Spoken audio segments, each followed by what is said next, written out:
Another cake, another video na po ta guys. And for today's video, wedding cake di atong himuon karon guys. Then nagpabook si ma'am last month pa. Then treater di ang gusto na wedding cake. Then ang motif di nilang ma'am kay royal blue.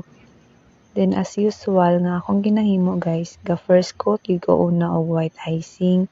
Basta mga dark color na akong ibutang. Then I had ko ng second coat sa royal blue na icing. Then para ma-achieve bitaw nako ni nga color guys, i-combine ra nako ang royal blue, black ug violet.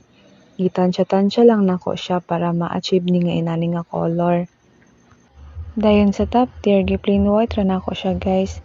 Kay kani man gud na design giawat ra nako siya sa Pinterest. Then nagbutang na kog plastic flower guys. Gilabhan na nako ni siya kaganina. Kaning dahon sa plastic flower guys, ako ra ni siyang gi-paint brush ug luster dust para tsada siya tan-awon ba. Then nagbutang na din kong mga gold leaf sa kanang cake.